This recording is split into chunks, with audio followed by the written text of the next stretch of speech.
ముఖ్యమైనది సూర్య తిలకం.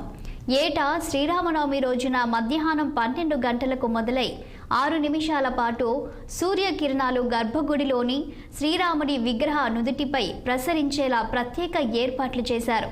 దీన్నే రాముడికి సూర్య తిలకంగా వ్యవహరిస్తున్నారు. మందిరం 3వ అంతస్తు నుంచి సూర్యకిరణాలు గర్భగుడిలోని విగ్రహంపై అది ఏడాదికి ఒకసారి మాత్రమే ప్రసరించేలా ఏర్పాట్లు చేస్తున్నట్లు ట్రస్ట్ పేర్కొంది.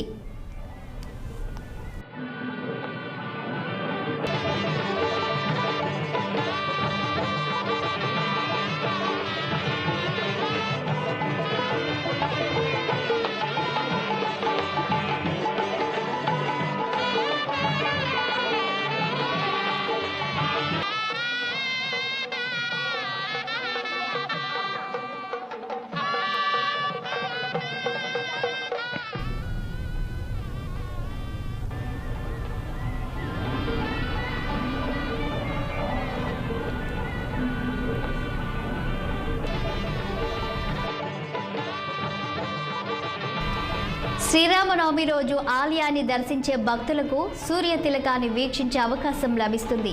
నవమి రోజు శ్రీరాముడికి సూర్య తిలకం పడేలా ఏర్పాట్లు పూర్తి చేశారు. దీనికి సంబంధించి సోమవారం ట్రయల్ రన్ కూడా నిర్వహించారు. శ్రీరామనవమి రోజు సూర్యుడి కిరణాలు నేరుగా రామ్లల్లా విగ్రహం నుదుటి మీద పడేలాగా ఏర్పాటు చేశారు. లెన్స్ ప్రత్యేక అద్దాల సహాయంతో ఈ ప్రత్యేక వ్యవస్థ రూపొందించి సూర్య తిలకం ఏర్పాట్లు పూర్తి చేసినట్లు ఆలయ ట్రస్ట్ అధికారులు వెల్లడించారు. శ్రీరామనవమి రోజు మాత్రమే ఈ అద్భుతం జరుగుతుంది.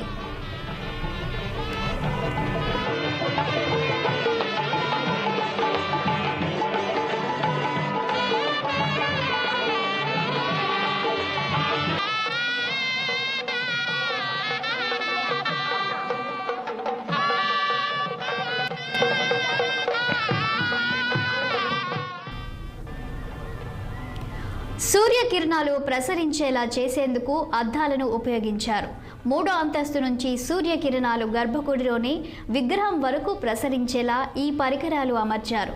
మధ్యాహ్నం 12 గంటలకు సూర్యకిరణాలు 3వ అంతస్తు పై భాగంలో ఏర్పాటు చేసిన కటకాల ద్వారా ప్రసరించి ఆలయం గర్భగుడిలోని బాలరాముడు నుదిటి మీద తిలకంగా వృత్తాకారంలో ప్రతిబింబిస్తుంది.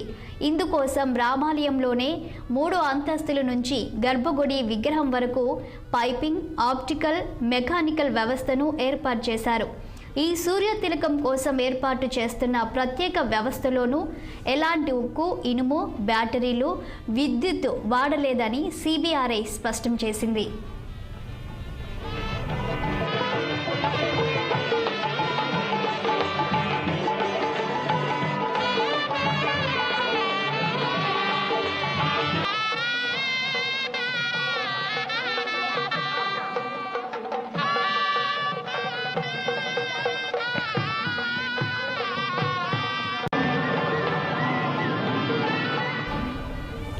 సూర్యుడి కిరణాలు నేరుగా రాముడి నుదిటిపై ప్రసరించేలా ప్రత్యేకంగా కటకాలు, అద్దాలు, గేర్ బాక్సులు, గొట్టాలను అయోధ్య రామాలయంలో ఏర్పాటు చేశారు.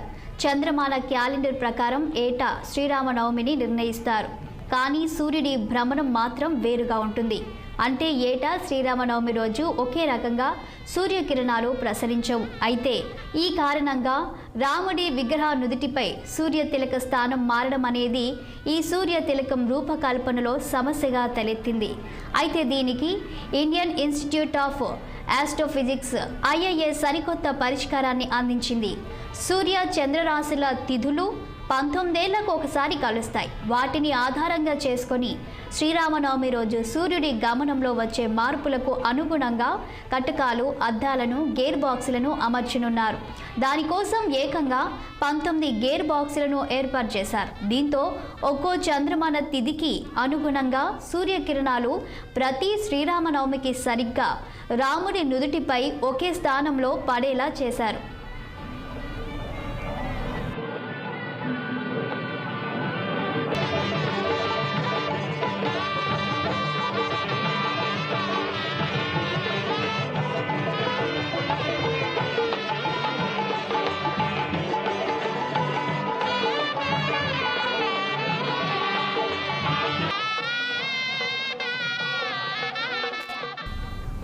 ఈ అరుదైన దృశ్యం చూడలేకపోతున్నామని ఎవరూ బాధపడాల్సిన అవసరం లేదు. ఈ అద్భుతాన్ని ఇంట్లో ఉండే వీక్షించవచ్చు. అయోధ్యలో బాలరాముడు సూర్య తిలకం చూసేందుకు శ్రీరామ జన్మభూమి తీర్థక్షేత్ర ట్రస్ట్ ఆలయం వెలుపల సుమారు 100 ఎల్ఈడీలతో ప్రత్యక్ష ప్రసారానికి ఏర్పాటు చేసింది. ప్రాణ ప్రతిష్ఠ తరహాలోనే ప్రపంచవ్యాప్తంగా ఉన్న ప్రజలు ఈ దృశ్యాన్ని దూరదర్శన్ ద్వారా ప్రత్యక్ష ప్రసారం చేయబోతున్నారు. ఇక నుంచి ప్రతి సంవత్సరం శ్రీరామనవమి రోజున రామ్లల్లా విగ్రహానికి సూర్యకిరణాలతో తిలకం వేయనున్నట్లు ఆలయ అధికారులు వెల్లడించారు.